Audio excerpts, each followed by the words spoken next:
Welcome to House Call, the podcast where we dive into the do's and don'ts of interior design. I'm your host, Caroline Klein. I'm an interior designer, vintage obsessed, and I want you to love coming home as much as I do.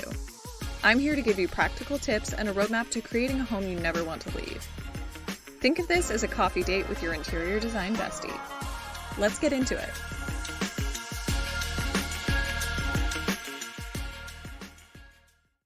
Welcome back to the podcast, my friends. What a week it has been. We are still in the thick of it with lots of work and starting to get ready for the arrival of this little baby that's coming in a few months, which is so crazy. I feel like the third trimester is going to go by so quickly, and we have tons of things going on this spring, but I just want to feel like I can unplug a little bit when he arrives. And as of right now, I'm feeling good, and I have a ton of energy to get all of the work done that needs to be done, which is excellent, but we'll see if that changes. Or I guess that probably will change, so it's just a matter of when. So what I have been loving this week, lately I have been loving foraging for stems. And by foraging, I mean simply going out into my neighborhood with my handy dandy clippers and finding some pretty stems to cut. I'm not going nuts here and going out into the woods. I love having fresh flowers and stuff all throughout my house. I like having them in our bedroom and on the island, on the coffee table, the dining room, down at my studio. But that is a lot of flowers to buy every single week. So instead, what I've been doing is I just get a couple bouquets at the store every week.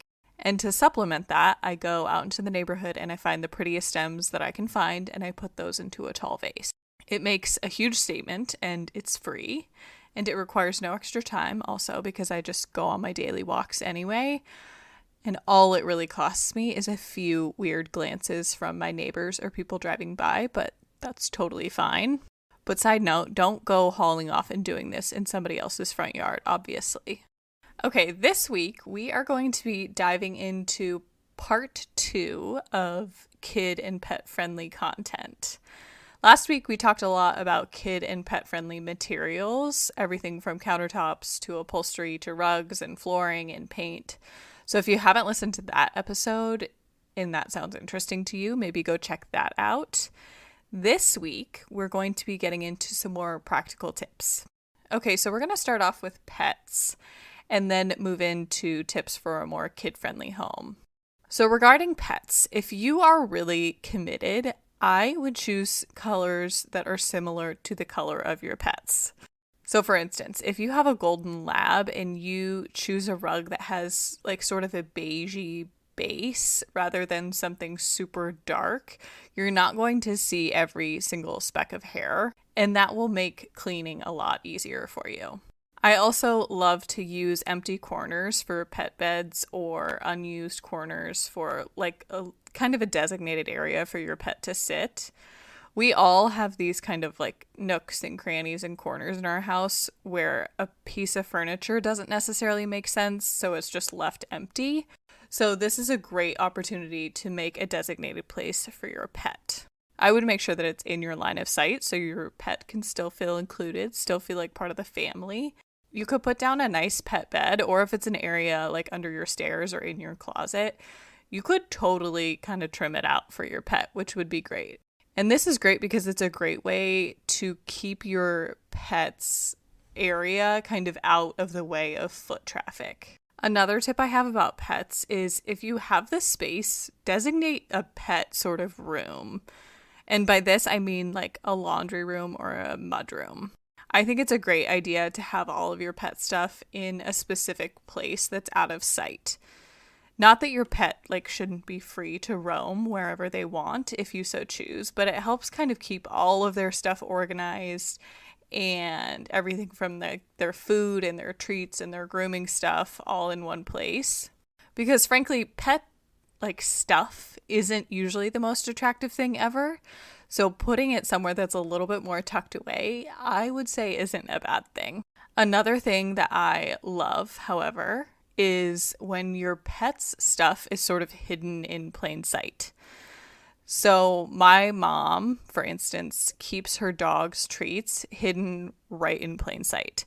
She has a cute little like blue and white ginger jar that has a lid that's on a side table in her living room, and it holds all of her dog's treats.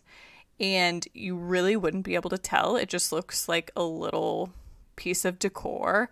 And her house doesn't look overrun with pet stuff, but it's super convenient and it's adorable. Okay, so moving on to kids. And some of these tips for kids will apply to pets, so just keep that in mind. But the first piece of advice that I have if you have kids is rounded furniture. And what I mean by that is things like an upholstered ottoman in a living room instead of a coffee table, or something with curved edges so that your kids don't crack their heads open. I remember I was babysitting this family of 5 kids when I was a teenager. I was probably 14 or 15, which is an insane amount of responsibility when you think about it. But they had 2 twin boys that were learning how to walk, and they had this wood coffee table with edges that were like a freaking knife. They were so sharp. And I remember I was just living in constant fear that those kids were going to fall over and cut their head open on the edge of this coffee table when they were trying to get up and would fall over. It was so stressful. So I just want to offer that maybe when you are purchasing furniture and you know there are going to be kids or grandkids in your house, consider those super sharp edges. And along those same lines, another piece of advice is I like to incorporate lots of upholstery for plenty of kind of snuggly or soft areas. I just did a project with a family and we did an upholstered leather ottoman in their living room, and the kids loved it. They were so funny. They were always like launching themselves off of something and building forts and getting up to all kinds of things. And that was such a fun project for me to work on because I want the spaces that I design to work for like everybody in the family, not just the adults.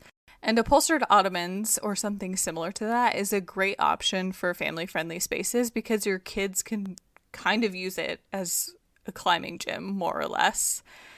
And then when you want things to be a little bit prettier, you can just put a large tray on that ottoman with a candle and some books and a little plant.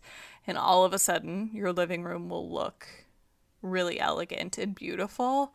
So it's sort of this like best of both worlds situation. And along the same lines as an ottoman, it's also so fun to incorporate a couple cute bean bags in the corner of your kids' like playroom or in their bedroom, because what kid doesn't love a good old bean bag? And I also want to say that there are some really cute ones out there that don't look like the neon fur bean bags of the 90s. They have some really cute like striped options out there that would work well in a kid's room or in a playroom. Okay, next up, let's talk about storage. This is a super important aspect of a family-friendly home, in my opinion. Families of any shape or age or size tend to have a lot of stuff that needs to be stored. That's just the nature of so many people living in one space. So when I'm designing a family-friendly home, I really want to make sure that we are accommodating for all of that stuff. One of my favorite ways to do this is to choose pieces that have closed storage. And by that, I mean credenzas that have like closed cabinets and drawers. Basically, I'm looking for places where you can shut the doors and conceal the mess. I love open shelves and I love like glass cabinets. I think they're beautiful. But the big drawback to that is that you aren't going to have as much storage to just hide all of the not pretty things that everybody has in their home. I'm not under any illusion that a family that has young kids, or frankly any kids of any age, doesn't make a mess.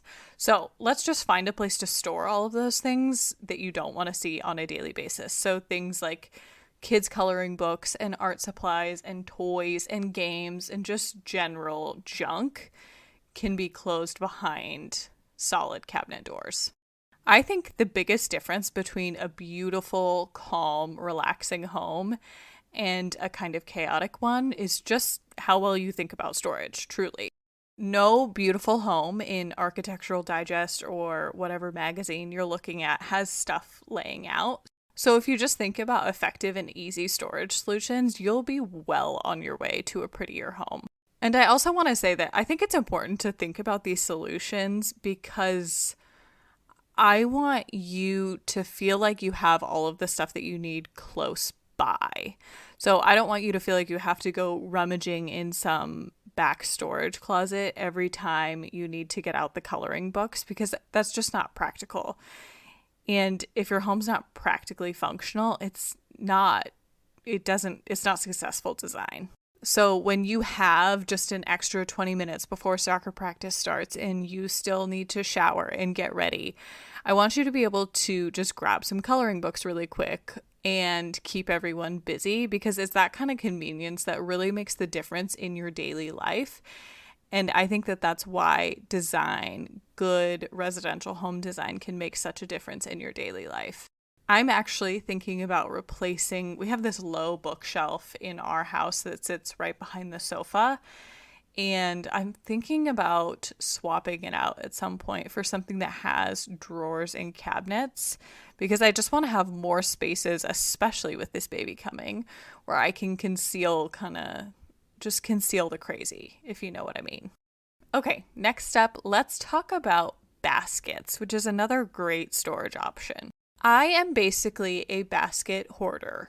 I love baskets and I have tons of different baskets of every material, shape, size, and I love to use them in almost every family-friendly project that I work on. And here's why. You can just toss all of your stuff in it and your home will instantly feel cleaner 2 seconds later. Okay, so just imagine this. You have company coming over in like 10 minutes, and your kids have built a fort and decided to build a Lincoln Logs mansion, and your other kid is becoming the Jackson Pollock of the 21st century, and there's stuff everywhere. Just chuck everything into some baskets that sit in the corner, and within about 5 minutes, your home is going to look so much better, and you will feel so much better. Now, I'm all about a place for everything and everything in its place, but in my experience, that's not always a realistic goal when the chaos, really truly hits. So baskets are that great sort of in between when you just need things to feel tidy for your mental health, and you can just deal with the organizing and the deep cleaning later. I tend to tuck them into corners or use them in open shelves. And it just kind of depends on the layout of the space and what the size of the baskets are.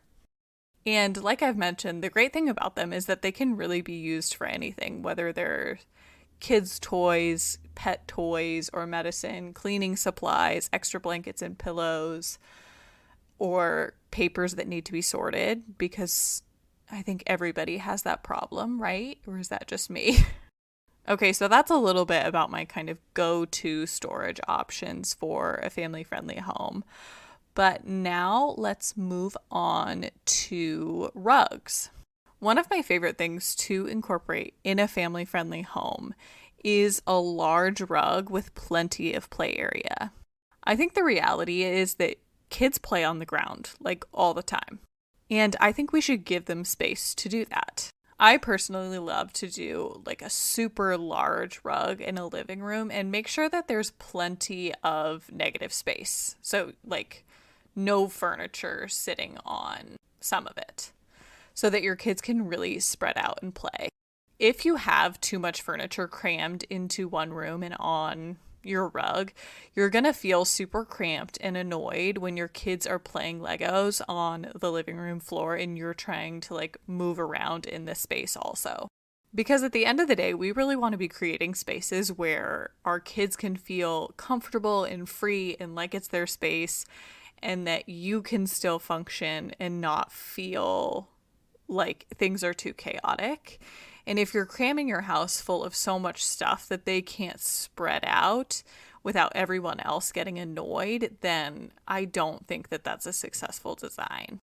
And along those same lines, my next piece of advice is just generally speaking, don't have too much stuff or like clutter or styling stuff laying around. I don't know about you, but when every surface in my home has stuff on it, whatever that is, it's super overwhelming for my brain. But then you throw in your kids like Hot Wheels and the art supplies, and things can start to feel super overwhelming and difficult to keep clean. Now, don't get me wrong, I love a little styled moment on a few of the surfaces in every room. But if every single side table or coffee table and shelf, basically every flat surface, is covered in beautiful things, then your home isn't going to feel like a home to everyone because your kids can't bring out their art supplies or whatever and play on the coffee table. Plus, in my experience, it is so much harder to keep things tidy when you're having to clean like around the kids' stuff and around the beautiful styled objects. My advice when you are in the thick of it of kids that have a lot of stuff is stick to a few like kind of bigger statement styling pieces that you feel comfortable moving around to kind of navigate your kids' activities. So, for example, having one large vase with beautiful flowers in it that's not too difficult to move is a lot easier than having to move, 5 or 6 little objects, if that makes sense. So, my next tip is somewhat related to the last thing that we talked about, but use trays. I briefly mentioned it before, but consider using a tray for your coffee table or ottoman or your kitchen island to hold a candle and some pretty objects. Then, when the kids are watching a movie or wanting to play a game, you can just easily move the entire tray off to the side. It may sound obvious and maybe a little bit inconsequential, but it's that kind of balance of like function and beauty that makes it achievable for your house to be well designed and work well for your family. Along those same lines, you can also use trays to kind of corral your kids' stuff. So things like art supplies or games or whatever, you can keep them all on one tray, and then when they want to use their art supplies, just bring out the art supply tray and then move your pretty kind of styled tray off to the side. Again, it might sound dumb, but I think it's kind of easier to code switch and tidy when things are corralled. And lastly, I just want to offer one more piece of advice is buy heavy or high quality furniture. And this definitely goes for both kids and pets, but undoubtedly your kids and your pets will be running around and playing chase and playing hide and go seek, and I think that they should do that in your home. But when furniture is super light and flimsy, it's going to topple really easily. So when I say heavy or high quality furniture, I don't mean things that necessarily look visually heavy, like it came out in like 2002, where it just looks like kind of visually overwhelming. But instead, think about things that have a good base of support that aren't going to topple over when somebody bumps into it when they're rounding a corner really quickly. And if you have furniture that is prone to tipping, like bookshelves or dressers or whatever, be sure to secure those to the wall. It's probably pretty obvious to most parents, but I think it's important to mention nonetheless. And then one more thing that I forgot to mention last week regarding countertops. Rounded corners could be the better option depending on the layout of your kitchen.